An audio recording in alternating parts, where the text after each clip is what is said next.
Hi, boys and girls. Today we're starting a new chapter book where again you're going to see a different teacher reading each chapter. This one is called Frindle and it's by Andrew Clements. Now on the back of the book, I'm going to read to you what it says. Is Nick Allen a troublemaker? He really just likes to liven things up at school, and he's always had plenty of great ideas. But it looks like Nick's days of classrooms shenanigans are over, thanks to his no-nonsense teacher, Mrs. Granger. That is, until Nick learns an interesting tidbit about how words are created. This inspires his greatest plan yet: invent a new word. From now on, a pen is no longer a pen. It's a frindle.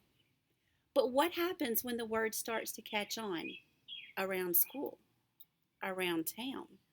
Suddenly, frindle doesn't belong to Nick anymore. The word is spreading, and there's nothing Nick can do to stop it. So again, this is Frindle by Andrew Clements. Now, there's not a whole lot of pictures in here, but I will try to show you when I do see one. And we have one right at the very beginning. Looks like we've got a little baby here that someone's holding, and what is he trying to grab? Let's see what this book is about. Chapter 1, Nick. If you ask the kids and the teachers at Lincoln Elementary School to make 3 lists, all the really bad kids, all the really smart kids, and all the really good kids, Nick Allen would not be in any of them. Nick deserved a list all his own, and everyone knew it. Was Nick a troublemaker?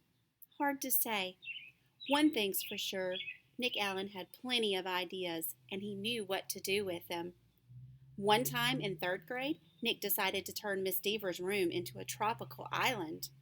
What kid in New Hampshire isn't ready for a little summer in February? So first he got everyone to make small palm trees out of green and brown construction paper and tape them onto the corners of each desk. Miss Deaver had only been a teacher for about 6 months, and she was delighted. That's so cute! The next day, all the girls wore paper flowers in their hair, and all the boys wore sunglasses and beach hats. Miss Deaver clapped her hands and said, "It's so colorful!" The day after that, Nick turned the classroom thermostat up to about 90 degrees with a little screwdriver he had brought from home. All the kids changed into shorts and t-shirts with no shoes. And when Miss Deaver left the room for a minute, Nick spread about 10 cups of fine white sand all over the classroom floor. Miss Deaver was surprised again at just how creative her students could be. But the sand got tracked out into the hallway where Manny, the custodian, did not think it was creative at all, and he stomped right down to the office. The principal followed the trail of sand, and when she arrived, Miss Deaver was teaching the hula to some kids near the front of the room, and a tall, thin, shirtless boy with chestnut hair was just spiking a Nerf volleyball over a net made from 6 t-shirts tied together. The 3rd grade trip to the South Seas ended, suddenly. But that didn't stop Nick from trying to liven things up. Lincoln Elementary needed a good jolt once in a while, and Nick was just the guy to deliver it. About a year later, Nick made the great blackbird discovery. One night he learned on a TV show that red-winged blackbirds give this high-pitched chirp when a hawk or some other danger comes near. Because of the way sound travels, the hunter bird can't tell where the high-pitched chirp is coming from. The next day, during silent reading, Nick glanced at his teacher, and he noticed that Mrs. Avery's nose was curved, kind of like the beak of a hawk. So Nick let out a high, squeaky blackbird beep.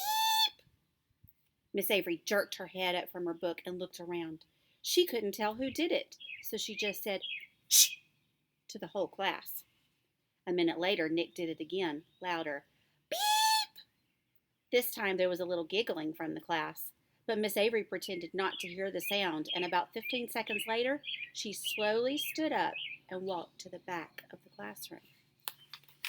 Without taking his eyes off his book and without moving at all, Nick put his heart and soul into the highest and most annoying chirp of all.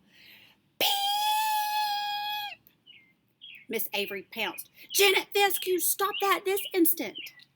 Janet, who was sitting four rows away from Nick, promptly turned white. then bright crimson.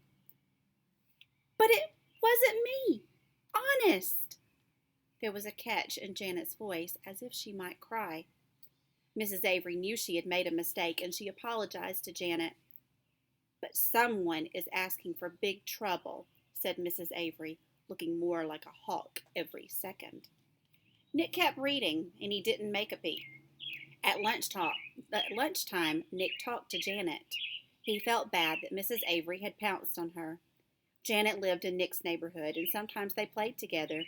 She was good at baseball, and she was better at soccer than most of the kids in the whole school, boys or girls. Nick said, "Hey, Janet, I'm sorry you got yelled at during reading. It was my fault. I was the one who made that sound." "You did?" said Janet. "But how come Mrs. Avery thought it was me?" So Nick told her about the blackbirds, and Janet thought it was pretty interesting. Then she tried making a peep or two, and Janet's chirps were even higher and squeakier than Nick's. She promised to keep everything a secret. For the rest of Nick's fourth grade year, at least once a week, Mrs. Avery heard a loud peep from somewhere in her classroom. Sometimes it was a high-pitched chirp, and sometimes it was a very high-pitched chirp. Mrs. Avery never figured out who was making that sound, and gradually she trained herself to ignore it. But she still looked like a hawk. To Nick, the whole thing was just one long and successful science experiment. And Janet Fisk enjoyed it too. That, boys and girls, was Chapter 1 of Frindle by Andrew Clements. I hope you will check back in again to see who the next teacher is to read Chapter 2. Enjoy. Bye-bye.